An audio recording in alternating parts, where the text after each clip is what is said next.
Welcome back to Weekends with Alex Witt. Politics at just past the half hour. There will be plenty of back and forth at tonight's Republican debate. Frontrunner Newt Gingrich may hear a lot from the other contenders, and they'll probably have something to say about President Obama, which brings us to this morning's edition of Fact or Fiction. And joining me from Washington is David Hawkings, editor of the CQ Roll Call Daily Briefing. And a good morning to you, David. Hi there, We're going to get right to our first Fact or Fiction question, which is Rick Perry spending a lot of money running an ad in Iowa right now that claims, quote, kids can't openly celebrate Christmas or pray in school. Is this claim fact or fiction? That is a fiction. It's not the kids who can't pray in school or celebrate Christmas. It's the schools themselves. In other words, what the Constitution says about the First Amendment and the freedom of religion is that the governments themselves can't establish a religion. A school can't say, we're going to only celebrate Christmas, we're going to only celebrate Hanukkah, we're going to only celebrate any religion. And they can't spend money to promote one religion over another. But that does not prevent kids themselves from praying on their lunch hour, from praying in the cafeteria, from wearing Christmas clothes, from even exchanging Christmas presents at recess. Okay. This week, Newt Gingrich promised to move the U.S. Embassy in Israel from Tel Aviv to Jerusalem. Both Bill Clinton and George W. Bush tried to make the same promise. It's an easier promise to make during a candidacy than once you're actually in the White House. So fact or fiction, moving the U.S. Embassy to Jerusalem is an empty promise?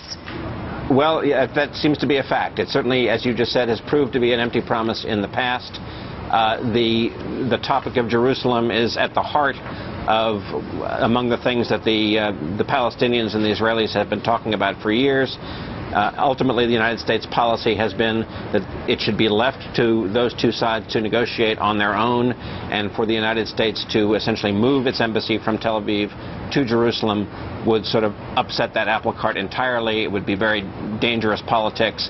It would upset the entire Arab world. And even, as you just said, George W. Bush and Bill Clinton decided after they were president to not move it. Okay. In his speech Tuesday in Kansas, here's what the president said about taxes on the wealthy. Fact or fiction, some billionaires have a tax rate as low as 1%. That would also seem to be a fiction. Although we can't quite prove it because we don't know what every billionaire pays.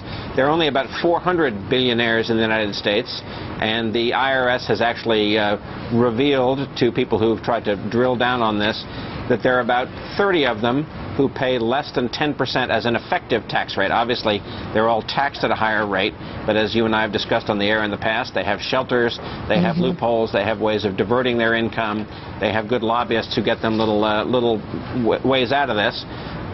So we know that maybe 30 of them pay less than 10%. We don't know if any of them who pay 1%. Even Warren Buffett, the billionaire who's made all this noise about paying less tax than his secretary, he's not going below about 17%. Okay. David Hawkings, always good to have you. Thanks so much. We'll see you again soon. Thank you. Now for more